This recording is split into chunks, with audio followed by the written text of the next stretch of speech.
Okay. Well, good morning, everyone. I'd like to welcome you all to our webinar. Today, we'd like to speak about the Australian News Bargaining Code that was recently passed by the federal parliament, and it basically forces two American companies, Google and Facebook, to pay traditional news outlets a share of their revenue. And some weeks after the draft code was announced, Google ran a really interesting experiment, what they called it, and they removed Australian news sources from its search, but later restored the function. And it's really funny to mention this. The experiment was discovered when a News Corp journalist was attempting to Google his own published articles in his own paper, and he used Google search rather than his own internal search on his own website. Because it's much better and easier to use. And on February 17th, Google then reached an agreement with the News Corp that will ensure its services will be continued and provided in Australia. And then a little bit later, Facebook shut down the news function completely, but restored it only a couple of days later. And they also reached a deal now with the Australian government to restore news pages to their platform. And both agreements that were announced recently were also part of amendments to the News Bargaining Code that came with it. And all of this comes at a really interesting time where more and more countries try to impose harmful regulation, like the Digital Markets Act or Digital Services Act that's coming from the European Union, or the digital services taxes from many other countries that are just trying to impose discriminatory taxes on mainly American tech companies. And so today, I'm really happy and excited that we have Sajid Marar from the Australian Taxpayers Alliance here. And I would like to give you the floor and give us an overview about what happened and where we're standing now, and also what is your outlook for the future. Sure. Thanks for that, Andreas. So what we're dealing with at the moment is a world-first bill that forces digital platforms such as Google, social media companies like Facebook, search engines, news aggregators to provide a slice of their revenue to the news companies whose stories are being linked on their platforms. Now, this is not the first time something like this has been done. Two primary examples are in Spain and Germany. They had a link tax. So in Germany, they legislated for a right for news companies to ask for, I believe, it was 6% of the ad revenue that a digital platform would get from their link being on the site. And then what happened immediately after that is that Google said, okay, if you want to have your news publications, articles listed on our Google News feed, then you'll have to forego that right. And almost every single German news organization complied with that. In Spain, a few years later, they realized that the same thing would probably happen because these news companies have a lot more to lose by losing access to the platforms. And what they did instead was they made it impossible for the companies to waive their rights. So what followed was over the next year, after Google News Spain shut down, there was a 20% decline in news viewership in the Spanish media, and there was a 10% decline in actual click-throughs to the websites. Worryingly, this actually ended up hurting the smaller publications, independent news, a lot more than it did the big ones, which already have established audiences. And it really just added to this problem of media fragmentation as well, where audiences are getting more of their news from a single place. So there's less viewpoint diversity in that sense.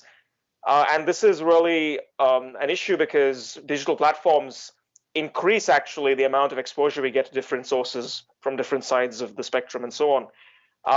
So that's actually a positive thing that bills like this end up undermining. But now the way that the Australian legislation differs from these previous attempts is in two main ways. Firstly, realizing that bills like this have tended to hurt smaller news publications more, or perhaps wanting to benefit.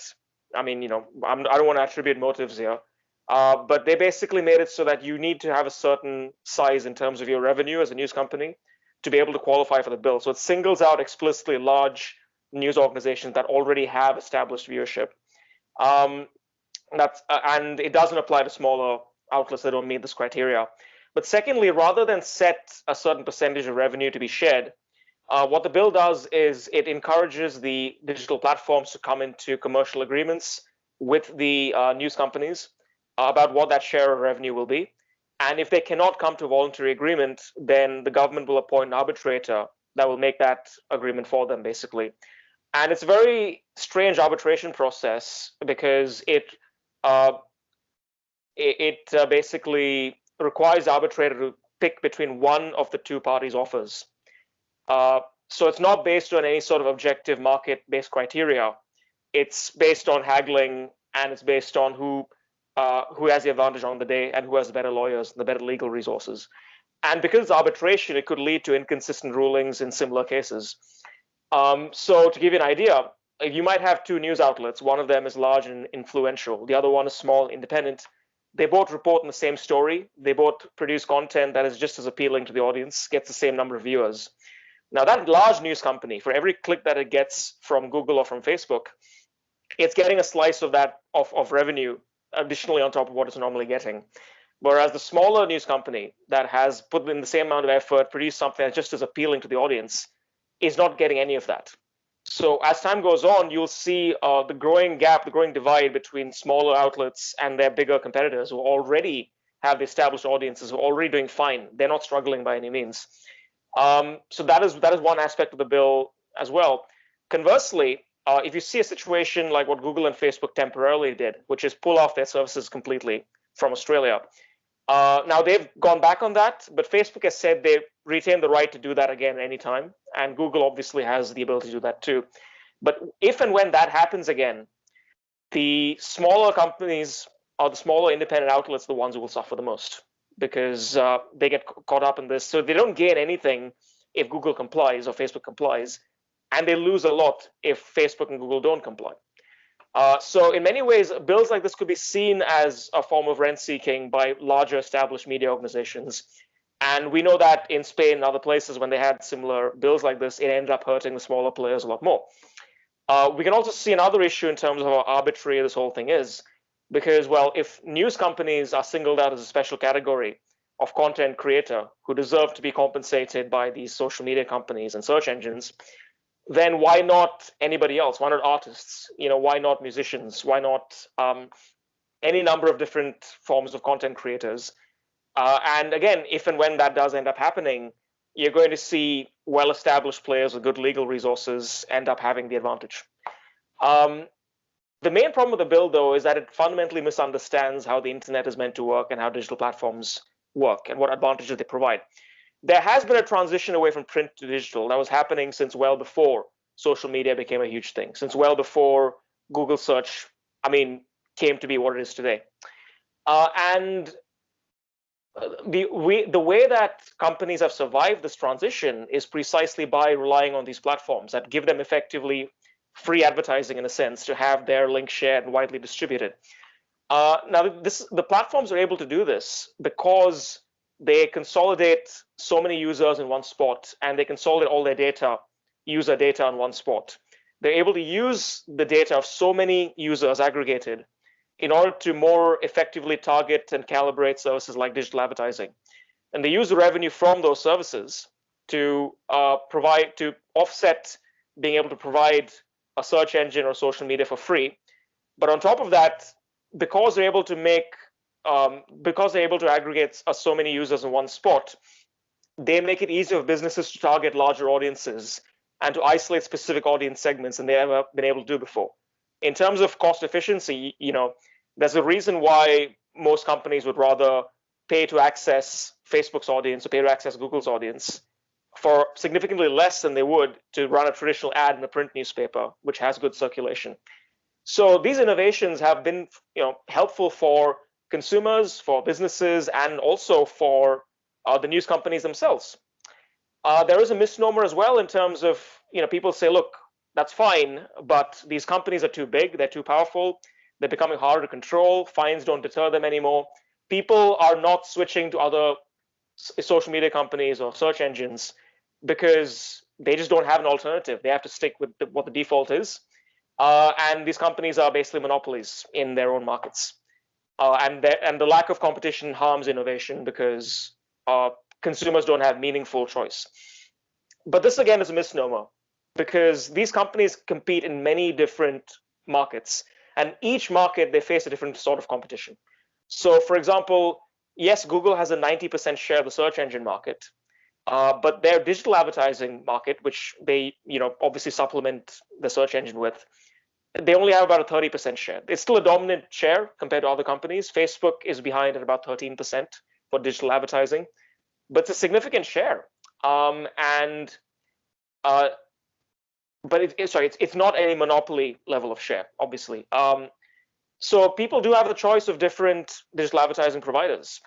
And the reason why people still decide to go with Google or Facebook and so on and they compete with each other in the space, is to access different segments, different audience segments in a way that they couldn't do so before. And even with the search engine, Google faces competition from a number of other search engines. It's fairly easy to use a different search engine. People just choose not to go to DuckDuckGo because for them, the value add of having better calibration, a better algorithm, which is what Google provides, that's how they came to be number one in the first place, it beats the value of having more privacy controls, which is what DuckDuckGo claims to offer, for example. So that's a misnomer too. But that's part of a wider debate in terms of punishing and going after these tech companies. This bill specifically, though, has a few negative fallouts going down the track, even given the fact that Google and Facebook are now complying with it. So firstly, if companies going to lose a share of their revenue that they were previously getting to offset the other services they provide, something must go up. And it is entirely possible that in the future, digital platforms will charge more to businesses that rely on their advertising services in order to offset that cost. So Australian businesses might end up paying more to reach their consumers. Now, they do still have a choice of other digital advertisers. Like I said, Google, Facebook together, about 43% of that market, but they're still losing access to these audience segments. And what's more, you've got Australian businesses competing with businesses in other countries that don't have this bill. And now they're becoming less competitive possibly in one of their metrics, which is the ability to access the same level of audience if they have to pay more for digital advertising. So that's one problem. The other problem is, like I mentioned, increased fragmentation, lack of diversity in the media. Is entirely possible that this might come from it. And the process is arbitrary. Like I mentioned, it's not consistent. And that was the main issue that the platform seemed to have when they were lobbying on this issue. But what's interesting is how things have actually turned out since this legislation came through. Google and Facebook have now decided not to pull out their services. They're complying for the moment with the bill. They're coming to commercial agreements with these news companies. But this is happening within the wider context of Facebook, Google, and so on developing their own news applications. So at some point, they seem to have realized, well, we have access to such a huge audience. If we become the providers of news ourselves, in theory, then we could have another market that we can monetize. So they're building in their own separate news segments into their platforms. But what they have now is the ability to use the agreements they were going to make with commercial news companies to buy some of their content. They can now use that as a way to comply with the bill. Seems to be the angle that they're going for. In which case, it's a win-win situation. The Australian government gets to claim that they managed to negotiate with these huge companies and secure a good deal for Australian news publishers. And Facebook and Google get what they might have wanted from the very beginning, which is the ability to be able to move into that space. Now, we don't know whether this is true or not, but it's entirely plausible. There's a great article about this written by Professor Sinclair Davidson from RMIT University. But what's interesting about this is that it means that over time, you're going to see the way that news is done change significantly. You're going to see, you could potentially see more of a gig economy for news over time as Facebook and Google end up becoming the primary, even bigger source for people to go to for the news than they do previously. We know that already 1 in 6 Europeans access their news primarily through social media. For example, in Australia, I think about 16% of people have social media as their primary source of news. But comparatively, only 13% go directly to the websites of these news companies to obtain their news. So that's how things have played out so far. It'll be interesting to see how things go, but I'll make the point that in Canada, they're already lobbying for similar law to come in. Other countries will follow suit. And even if the situation right now seems to be working out fine for Google and Facebook, it doesn't mean that they won't also charge more for advertising down the track, since they're paying more to these companies due to such legislation. But also, there's nothing stopping a bill to come in the future that mandates an even greater share of the revenue to go to these news companies. And there's nothing stopping a bill in the future that extends the same principle of revenue sharing to other content creators. And that will have negative flow-on effects across the internet. Well, thank you so much for your presentation. I think it was very important to point out that at the end of the day, it's consumers or businesses who pay for this code. And we've seen this with digital taxes in France, for example, where Amazon increased their fees and shifted part of the cost over. And I think that's the message we also have to transport in Australia to make people understand. On paper, you might think this is a really good idea, but at the end of the day, you're paying for it. If you could focus on two more things. The first thing I would like to ask you is, can you talk a little bit about the role of the Australian Competition and Consumer Commission? Because I feel like it's very important to see this government agency should not pick winners and losers. They should promote competition and make sure that everything is fair and square, and not propose something where basically the government is picking a winner and decides who the loser is. And the second thing is, if you could just speak a minute or so about what you think will come, especially from the European Union and other countries, because they're looking very, very closely at this and what is happening. And they might even come up with a more drastic version of this and say, well, Australia tried and they failed, and so we have to try again and cut a better deal for our news that they want to secure and pick as a winner. Sure. So it's important to remember that nativism is a huge part of this whole thing. You've got huge American multinationals versus domestic news companies. So there's a huge political victory to secure here, even independent of the fact that there's now a push by competition regulators, not just in Australia, but in the US and everywhere, to go after big tech. Now, Australia tends to lead the world in some ways in terms of, competition regulation as a precedent for other countries to try and emulate. The ACCC, they could be very good in some ways, but they don't operate the way American antitrust regulation operates. They don't always uphold the consumer welfare standard. They look at more of a structural analysis of the market and have an inherent, there's almost an inherent assumption that large consolidated organizations equals negative outcomes for consumers, equals lack of competition and innovation. And that's an observation that isn't necessarily borne out in the facts. But separate to that, the ACCC came out with an even more drastic bargaining code that was ultimately watered down slightly and became the version that we have today. There is a movement now in the US to replicate some of the options that have been canvassed or considered by other antitrust regulators. So, for instance, at yesterday's hearing at the bipartisan committee, the Judiciary Subcommittee on Antitrust, they were talking about potentially structural separation, breaking up big tech companies, for example. So so bills like this are part of a long road towards that ultimate end, which is fundamentally change the structure of the market artificially to artificially create the appearance of more competitors. But more competitors doesn't mean more competition. Competition should be measured in terms of consumer outcomes. And if consumers are benefiting from the consolidation or the vertical integration of companies together, then that is not a negative thing. In terms of what the European Union and other countries are looking at, look, European Union has form in this. They've previously passed laws and regulations that, like I said, like digital taxes and so on.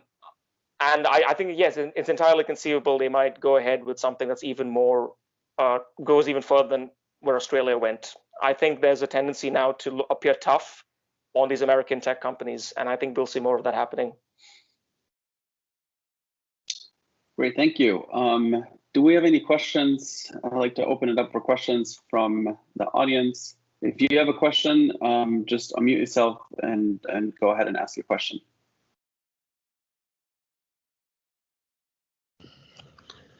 So Satya, it's Lorenzo. Thank you for your presentation. What is your opinion and what are you expecting from the OECD report regarding digital taxation?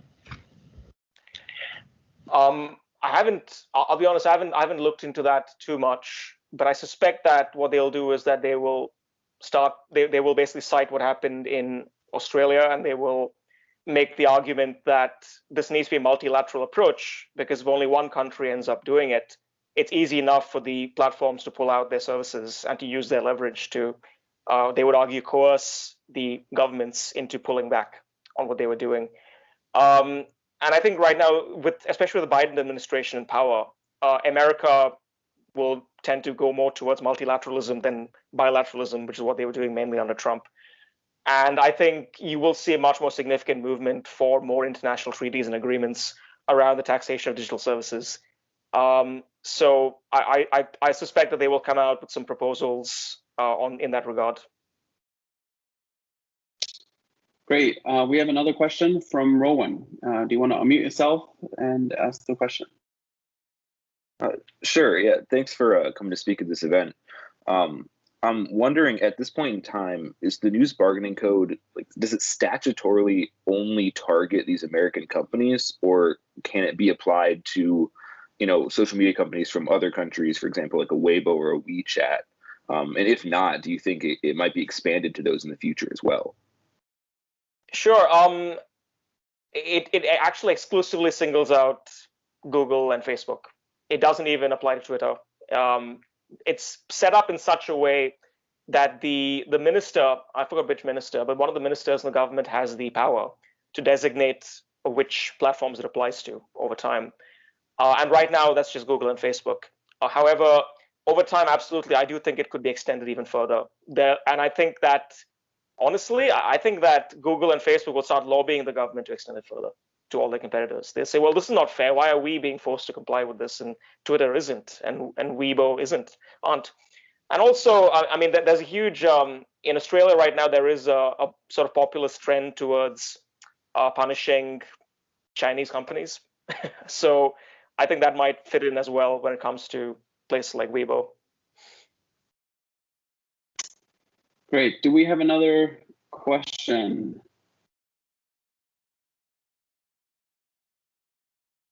I don't see a question right now in the chat. There's a question from Philip Thompson. Philip, do you want to ask the question, or should I just read it from the chat? He's asking, is there an assumption behind the bargaining code that Facebook and Google will become news producers? There isn't an assumption in the bargaining code, but given that the bargaining code it allows the companies to make commercial agreements with the news companies. So the platforms make commercial agreements with the news companies. So that would include becoming purchasers of segments of news. One of the interesting points that was made by Professor Sinclair in his article was that if Facebook actually entered, or Google entered the news market by outright buying news companies, that would cause a massive political upheaval. The antitrust regulators would be furious about that. But under this arrangement, where they effectively pay a slice of revenue to, in a sense, license content from domestic producers, they're able to get around those political difficulties. And meanwhile, the actual risks and all the contingencies that come with being in the news business are still borne by the news companies. And Facebook and Google get to benefit by having these arrangements that they were going to enter into anyway. So, it seems to be a pretty good situation for them as things stand.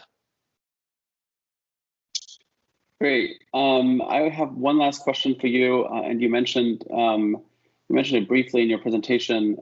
There's various different forms of populism, coming from Europe, where it's like some sort of like anti-American, anti-big tech populism. But then we also use that populism for certain antitrust reform, or now in Australia with the news bargaining code. And I wanted to ask you, since you're from Australia, what do you think? Where's this movement coming from? I've read an interesting article recently where it says that the majority of Australians is generally skeptical of big tech and is in favor of regulating them in whatever form. It didn't specify in that article. And so I wanted to ask, since like in the US, there's a much more positive approach to innovation and technology companies, especially now that we're seeing during the pandemic, we're relying on all those technology forms, right? Like we connect with our friends through Facebook. We use Microsoft Teams to organize webinars and be able to work. And so, in your opinion, where is this coming from, and what can we do to change that development? Sure. So, perception is reality, right? So it doesn't matter that Google and Facebook face competition in a number of meaningful ways in different segments of their markets. Because as an ordinary person who uses their services, which almost all of us do, you're consciously aware of the fact that they have an incredible amount of influence in your life. And when you hear a story about, say, a conservative commentator being shadow banned and deplatformed, even if his account is restored in 24 hours, you remember that. It sticks with you because you realize, you know what, I rely on these companies that just really have the power to destroy my business overnight, in theory, or to do this or to do that. Whether their actual record of doing that, how many times they get it right, how many times they get it wrong. I mean, the fact that they have the ability to do it in the first place is for many people something that feels quite scary. And you add on top of that this idea that, well, at least if the government is controlling things, I have a vote. And it's one of 27 million votes in Australia, for example, but I have a vote. I have some say in the matter. But then if it's a big social media giant or it's a big tech company based overseas, there's that feeling of a lack of control. And a lot of that has come home as well when Facebook pulled access to news in Australia. In fact, a number of emergency services were captured as well. So that ended up, looking bad for Facebook because they looked like the bad guys. They looked like they were, being a little bit, unfair by capturing things that weren't even news as a way of asserting their power. Now, they might have just done that as a mistake because the definition of what counts as news is quite amorphous in some senses. But the fact is that happened. And I think this perception of a power imbalance, this perception of influence over our lives from a central organization that you don't have control over, that underlies a lot of the populist push against big tech. And then there's a political angle to it. And we've seen this in the US as well. Democrats are angry because they accuse tech platforms of harboring so-called fake news. Republicans are angry because they accuse tech platforms of deplatforming conservatives. So it's interesting that both sides have come together in agreement on going after big tech because they both have constituents who are worried, and yet for completely different reasons. And one of them is going to lose out in this. Either there's going to be more censorship and more people get deplatformed, or there'll be less censorship and there'll be more so-called fake news. So look, I think there are a number of factors behind this. I think it's going to be very difficult to change public sentiment towards these companies. They'll always be viewed in a sense as the big overarching villains. But the facts are that they've added a tremendous amount of value to our commerce, to our small businesses and so on. And that needs to be acknowledged. And what I found interesting, I know I'm going on a bit, but what I found really interesting about this inquiry on the media bill were the submissions written by independent news companies, by small outlets in the countryside and so on, many of whom came out saying this bill is a handout to the biggest news organization that we're competing against. And honestly, we don't want that. We love Google, we love Facebook because we only exist because of them. And now because these big companies are doing what they're doing, pushing for what they're pushing for, we're going to get hurt. And that's what ended up happening when Facebook pulled the news. Yeah, I agree. I mean, I've seen those submissions as well. And if you read them and pay attention to them, you can see that, large news corporations, they already have a subscriber base. They can reach out to their base in many different ways. And if you have a local small newspaper, that is very, very important for the community in that little town or village. And, you want to find out when the next flea market is or when the next community gathering is, you can find and access those articles through Facebook or Google. And it's adding a tremendous amount of value for those newspapers and maybe even single journalists that want to promote their articles and can reach a wide base, and then also can generate more revenue because of the advertisements they might have on their website. So I think it's really important that they still have access to those platforms and search engines. I'd like to close. Oh, I'm sorry. Go ahead. One point really quickly. So as things stand, even without, let's assume there wasn't a bargaining code, that this bill didn't exist, news companies, the established ones, are already capable of de-indexing their content, their articles. So it no longer appears on search engines. They're capable of modifying the content of their thumbnails as things appear on Facebook and so on. They have the ability to just pull the plug themselves and to say, hey, if you want to display our news on your sites, then you have to pay us. But they never went for that. They wanted the government to give them an artificial advantage in the process. And it's important to keep that in mind as well. Yeah, one last thing I would like to add to that. I think the best example for this is what the largest German newspaper, Bild, did at the time. They pulled the plug for a day, and they faced a tremendous downside. They saw that their readership went down, they saw subscription went down, and clicks and views went down, and so fast that they restored it within 24 hours. So that tells you also a lot about reality and about the argument that they're making. I would like to thank you so much for your presentation and for answering all our questions today.